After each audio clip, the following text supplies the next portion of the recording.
Hello friends, আগের দিন আমরা একটা ক্লাসে দেখেছিলাম এই যে বিগত বছরে যে কোশ্চেন পেপারটা টেটের আপার প্রাইমারি টেটের, সেখানে আমরা সিডিপিটা দেখেছিলাম। ঠিক আছে, অর্থাৎ আমার সিডিপিটা হয়ে গেছে। এখন আমরা দেখব এখানে এই বাংলা পার্টটাকে দেখে নেব। ঠিক আছে, বাংলা এবং তার পেডাগোগিগুলো একটু দেখব কী কী পড়েছিল বিগত বছরে। তো চলো একটু নিচের দিকে স্ক্রল করে তোমাদের আমি পুরো প্রশ্নটাকে আলাদা শেষ করে দিচ্ছি, দেখে নাও সেগুলো।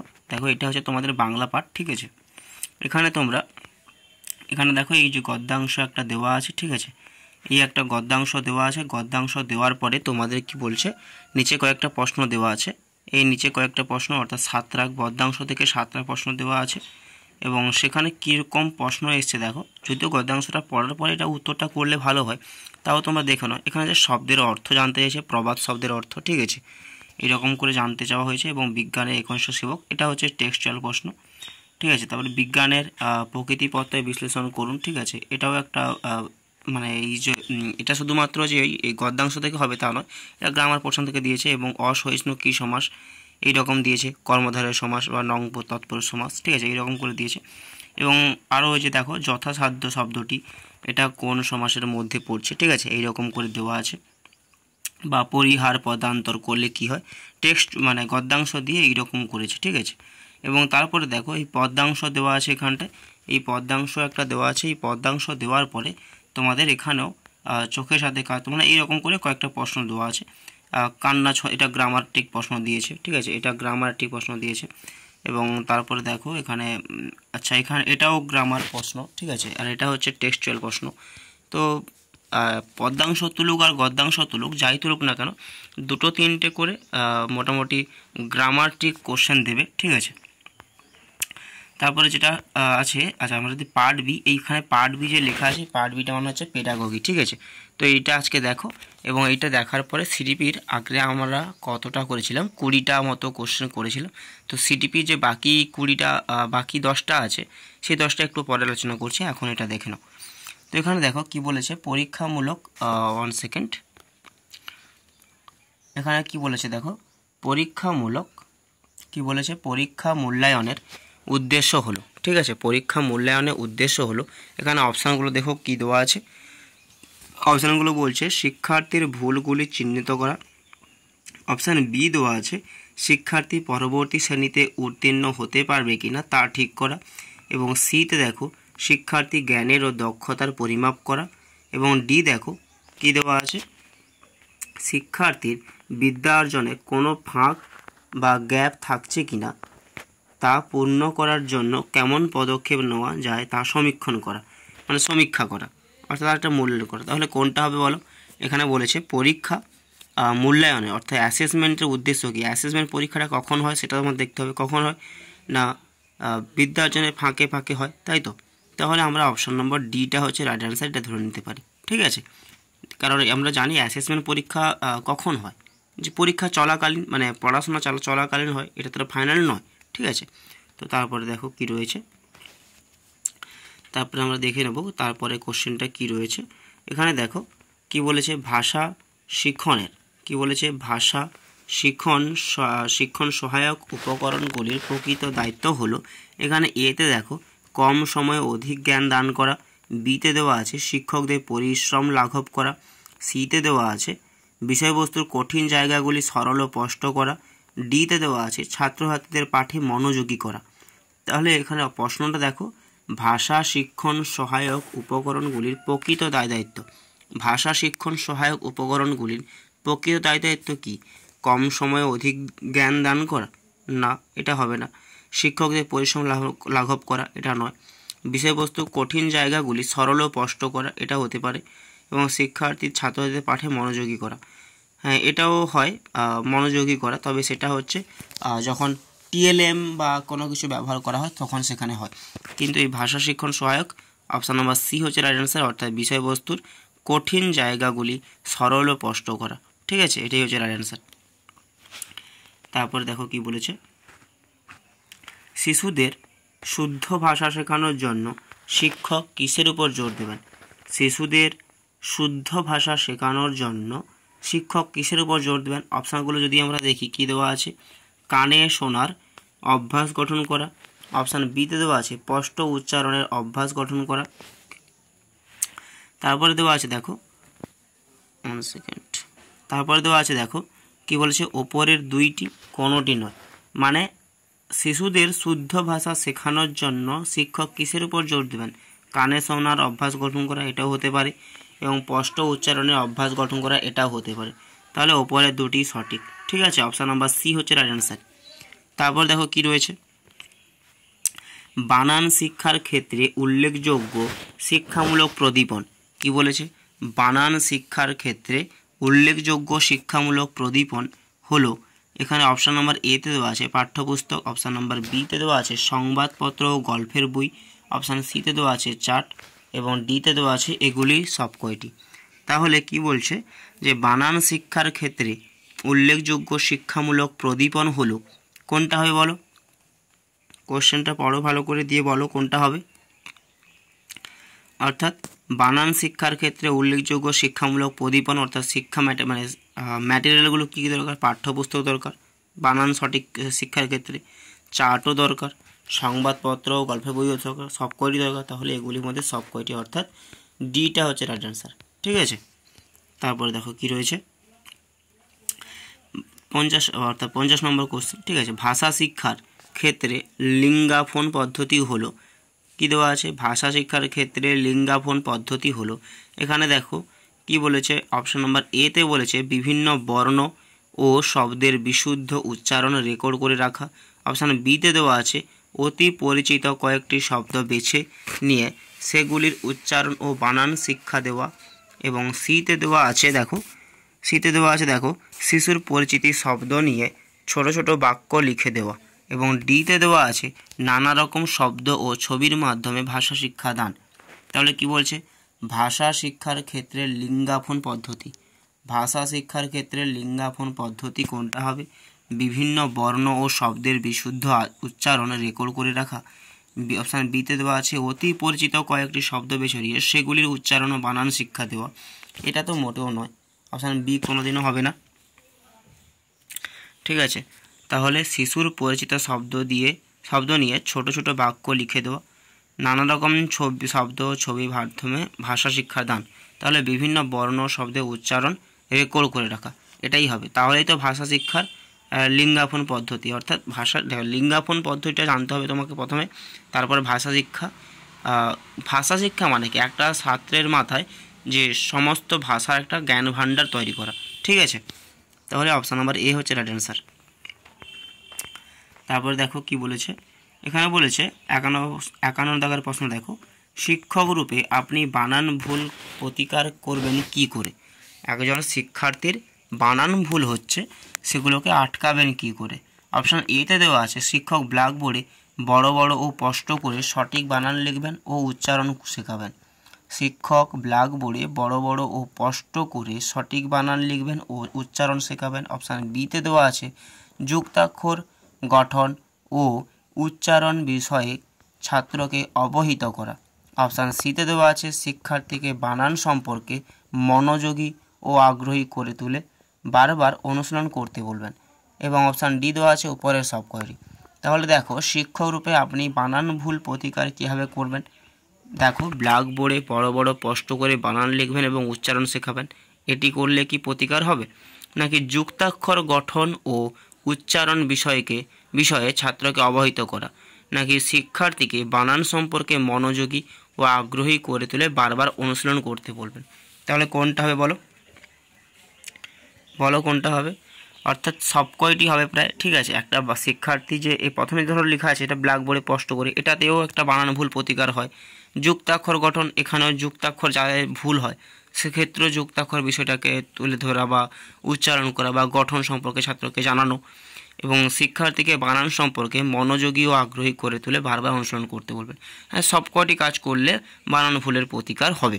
তাহলে মানে উপরের সব কয়টি হচ্ছে সঠিক অ্যান্সার। ঠিক আছে, তারপর দেখো কি রয়েছে, শিক্ষাক্ষেত্রে শিক্ষার্থী পিছিয়ে পড়লে শিক্ষক কি করবেন? শিক্ষাক্ষেত্রে শিক্ষার্থী পিছিয়ে পড়লে শিক্ষক কি করবেন? ছাত্রকে শাস্তি দেবেন। অপশান বি দেওয়া আছে অভিভাবককে জানাবেন। সি দেওয়া আছে কেন ছাত্রটি পিছিয়ে আছে তার খোঁজ নেবেন। এবং এবং কী বলছে ক্লাসে পড়াবার সময় তাকে সতর্ক করে দেবেন। ঠিক আছে, তাহলে শিক্ষাক্ষেত্রে শিক্ষার্থী পিছিয়ে পড়লে শিক্ষক কী করবেন? শিক্ষকের করণীয় কী বলো? ছাত্রকে শাস্তি দেবেন। ছাত্রকে শাস্তি দিলে সে কী করবে? সে আসবে না, সোজা কথা। ঠিক আছে, অপশান বি দেওয়া আছে অভিভাবককে জানাবেন। অভিভাবককে জানালে ছাত্র কেন পিছিয়ে হচ্ছে সেটা অবভিয়াসলি কারোর গার্ডিয়ান জানে না যে ছাত্র কী জন্য পিছিয়ে আছে। ঠিক আছে, তারা টাকা দেওয়ার কথা টাকা দিচ্ছে, পড়ছে তো পড়ছে, তাহলে অভিভাবককে জানিয়ে বা কী হবে? তাহলে একজন কোনো ছাত্র কেন ছাত্রটি পিছিয়ে আছে তার খোঁজ নেওয়াটা হচ্ছে শিক্ষকের কর্তব্য, এবং তার পিছিয়ে পড়ার কারণটা যদি জানতে চায় তাহলে এটাই করলে বুঝতে পারবে। তাহলে অপশান নাম্বার সি হচ্ছে রাইট অ্যান্সার। তারপর দেখো কি রয়েছে, একজন শিক্ষকের নিম্নলিখিত যে গুণটি আবশ্যক, একজন শিক্ষকের নিম্নলিখিত কোন গুণটি আবশ্যক? দেখো অপশনগুলোর মধ্যে ছাত্র কল্যাণে সার্থক ও সদর্থক পদক্ষেপে নেবেন। অপশান বি দেখো পরীক্ষায় সফল হতে ছাত্রদের সাহায্য করবে, শুধুমাত্র পরীক্ষা দেখলে হবে না। পরিচ্ছন্ন ব্যক্তিত্ব বজায় রেখে ছাত্রদের থেকে সম্মানজনক দূরত্ব পালন করা, এটাও করলে হবে না। পাঠ্যসূচি নির্দিষ্ট সময়ের আগে শেষ করা, শুধুমাত্র না, তাহলে কোনটা হবে? একটা ভালো শিক্ষকের বা একজন শিক্ষকের নিম্নলিখিত গুণাবলীর মধ্যে আমার মতে 53 এটাই হচ্ছে সঠিক অ্যান্সার, অর্থাৎ একজন শিক্ষকের নিম্নলিখিত গুণটি আবশ্যিক। ঠিক আছে, গুণটি অবশ্যই সার্থক হতে হবে এবং দেখতে হবে সদর্থক, অর্থাৎ সৎ চিন্তাভাবনা মনে নিয়ে ছাত্রটাকে পড়াতে হবে একজন শিক্ষকের, এটি হচ্ছে ভালো গুণাবলী। ঠিক আছে, তারপরে কোশ্চেন দেখো কী রয়েছে, ভাষা শিক্ষার ক্ষেত্রে উপযোগী সহপাঠক্রমিক কার্যাবলী হলো, অপশান এতে দেখো বক্তৃতা, অপশান সিতে দেখো অভিনয়, অপশান বিতে দেখো বিতর্ক, অপশান ডিতে দেখো এগুলির মধ্যে সব কয়টি। তাহলে ভাষা শিক্ষার ক্ষেত্রে উপযোগী সহপাঠক্রমিক কার্যাবলী, ঠিক আছে, ভাষা শিক্ষার ক্ষেত্রে সহপাঠক্রমিক কার্যাবলী কোনটা হবে? বক্তৃতা, অভিনয়, বিতর্ক, এগুলি সব কয়টি? 54 অবশ্যই ডিটটা হবে। ঠিক আছে, কারণ বিতর্কতেও সহপাঠক্রমিক কার্যাবলী করা হয়, বক্তৃতাতেও সহপাঠক্রমিক কার্য হয়, অভিনয় সহপাঠক্রমিক। ঠিক আছে, এই সহপাঠক্রমিক কার্যাবলী মানে কি? সবাই মিলে একসঙ্গে দলগতভাবে কাজ করলে তাদের মধ্যে একে অপরের শিক্ষার্থীর মধ্যে কমিউনিকেশান স্কিল বা তাদের মধ্যে আদান প্রদান বা একটা অন্য ছাত্রদের সঙ্গে ভালো সুসম্পর্ক গড়ে ওঠে। তাই এটা হচ্ছে এগুলির মধ্যে সব কয়টি, এটা হচ্ছে রাইট অ্যান্সার। তারপর দেখো কি বলেছে, শিক্ষার লক্ষ্যই হলো মানুষ তৈরি করা, এই উক্তিটি কার? শিক্ষার লক্ষ্যই হলো মানুষ তৈরি করা, এই উক্তিটি কার? বিবেকানন্দের, গান্ধীজির, অরবিন্দের, বঙ্কিমচন্দ্রের। তাহলে বলো কোনটা হবে? বলো কি বলেছে, শিক্ষার লক্ষ্যই হলো মানুষ তৈরি করা, এই উক্তিটি কার? বলো কোনটা হবে? এখানটায় বিবেকানন্দ হচ্ছে রাইট অ্যান্সার, অর্থাৎ শিক্ষার লক্ষ্যই হলো মানুষের তৈরি করা, এটা হচ্ছে বিবেকানন্দের উক্তি। ঠিক আছে, তারপরে কোশ্চেন দেখো কি রয়েছে, দেখো ভাষা পঠনে, এক সেকেন্ড, হ্যাঁ, এবার দেখো ভাষা পঠন পাঠনে সর্বাপেক্ষা কার্যকরী দৃষ্টিভঙ্গি হলো, অপশান এতে দেখো সামাজিক দৃষ্টিভঙ্গি, অপশান সিতে দেখো বিশ্লেষণী দৃষ্টিভঙ্গি, অপশান বিতে দেখো মনোবৈজ্ঞানিক দৃষ্টিভঙ্গি এবং ডিতে আছে ব্যক্তিগত দৃষ্টিভঙ্গি। তাহলে ভাষা পঠন পাঠনে সর্বাপেক্ষা কার্যকরী দৃষ্টিভঙ্গি কোনটা হবে? বলো, সামাজিক দৃষ্টিভঙ্গি নাকি মনোবৈজ্ঞানিক দৃষ্টিভঙ্গি? তাহলে এখানটায় ভাষা পঠন পাঠনের সর্বাপেক্ষা কার্যকরী দৃষ্টিভঙ্গি হচ্ছে অপশান নাম্বার বি, অর্থাৎ মনোবৈজ্ঞানিক দৃষ্টিভঙ্গি। ঠিক আছে, তারপরে কোশ্চেন দেখো কী রয়েছে, ভাষা শিক্ষার প্রাথমিক উপাদানটি কোনটি? শব্দ, ধ্বনি, বর্ণ, বাক্য, কোনটা হবে? ভাষা শিক্ষার প্রাথমিক উপাদানটি কোনটি বলো?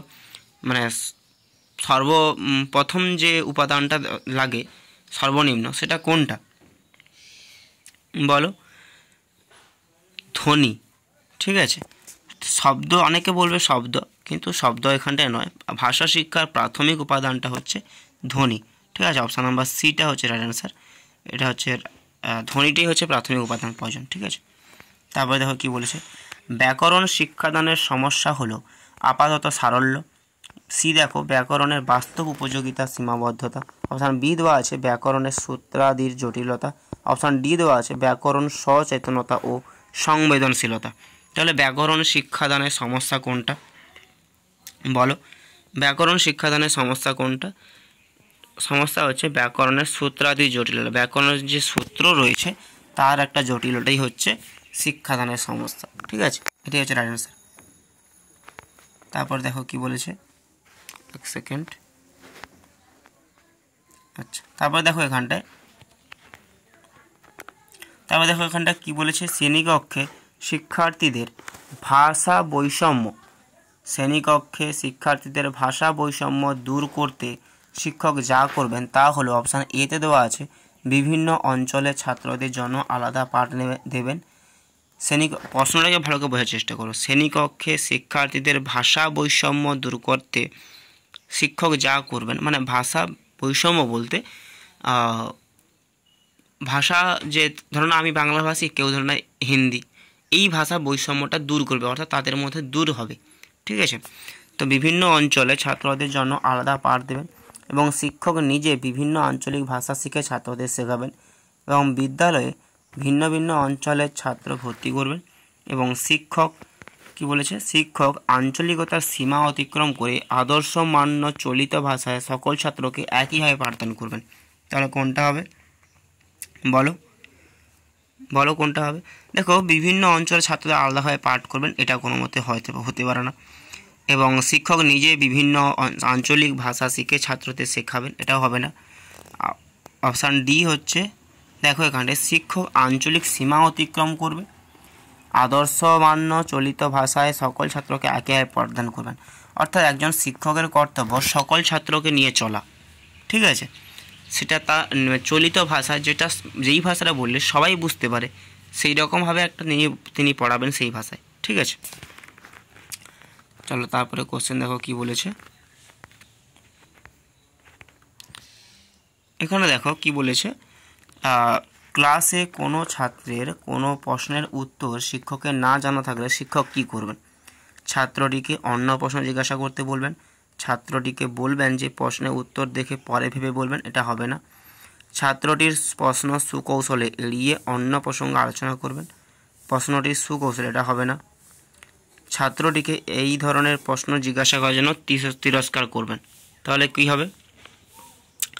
প্রশ্ন তিরস্কার করবেন, তাহলে এটাও হবে না। তাহলে আমার মতে 60-এর বি, অর্থাৎ সাথে বলবেন যে সে যাতে, দেখো এখানে যদি একটা অপশান থাকতো যে আমি এতগুলো বাদ দিলাম, তার আগে আমি একটা কথা বলে দিই তোমাদের। এই যে এইখানে যদি কোনো অপশান দেওয়া থাকে যে ক্লাসে কোনো ছাত্রের কোনো প্রশ্নের উত্তর শিক্ষকের না জানা থাকলে, শিক্ষকের না জানা থাকলে শিক্ষক কী করবেন? অবশ্যই এটা তারা স্বীকার করবে। এক সেকেন্ড, আমার প্রশ্নটা বোঝা ভুল হয়েছে, আমি ভাবছিলাম একটু অন্য রকমের, যে যদি শিক্ষক ছাত্রকে কোনো প্রশ্ন জিজ্ঞাসা করে এবং শিক্ষার্থী যদি সেই প্রশ্নটা না পারে তাহলে তিনি কি করবেন, আমি এইটা ভেবে এতগুলো ক্রস করলাম। ঠিক আছে, যদি এইরকম কোনো প্রশ্ন থাকে তাহলে সেখানে বলতে হবে যে অবশ্যই যেটা পারবে না শিক্ষার্থী সেটাকে শিক্ষক নিজেই বলবেন, আমি এইটাভাবে ক্রস করছিলাম। বাট এখানে ক্লাসে কোনো ছাত্রের কোনো প্রশ্নের উত্তর যদি শিক্ষকের না জানা থাকে তাহলে অন্য প্রশ্ন জিজ্ঞাসা করতে বলবেন, এটা তো হবে না। কিন্তু তখন হবে এই যে বির অপশানটা, এটা হচ্ছে সঠিক অ্যান্সার, কারণ ছাত্রছাত্রীকে বলবেন যে সেই প্রশ্নের উত্তরটি পরে দেখে ভেবে এসে বলবে। ঠিক আছে, এটাই হচ্ছে রাইট অ্যান্সার। আর এখানে তোমাদের 60টা প্রশ্ন কমপ্লিট হলো, বাট তারপর দেখো তোমাদের ইংলিশ শুরু হচ্ছে, তো ইংলিশটা তোমাদের পরের ক্লাসে দেওয়া হবে, এখন নয়। আর যেটা আছে সিডিপির যে 20টা প্রশ্ন করানো হয়েছে তার মধ্যে এখন 10টা বাকি আছে, তো সেই 10টা প্রশ্ন একটু দেখে নাও চট করে কি হবে। ঠিক আছে, 20 করেছিলাম আগের ক্লাসে, যারা আগের ক্লাসটা দেখো নি আমি আই বাটনের লিঙ্ক দিয়ে দেবো, তো দেখে নাও সেখান থেকে। এখানে দেখো, এখানে এটা হচ্ছে সিটিপির কোশ্চেন 21 নম্বরের। ঠিক আছে, 20টা আগে হয়েছিল, তো তোমরা এখানে দেখো আই বাটনের লিঙ্ক আছে উপরের দিকে, তো দেখে নেবে। তো এখানে 21টা দেখো, শিশুর গণিত শিক্ষণ নির্ভর করে কার উপরে? অপশান এ দেখো পরিণমনের উপর, অপশান বি দেখো বৌদ্ধিক ক্ষমতার উপর, অপশান সি দেখো আগ্রহের উপর, অপশান ডি দেখো স্থানিক যৌক্তিক বিকাশের উপর। তাহলে শিশুর গণিত শিক্ষণ নির্ভর করে কার ওপর?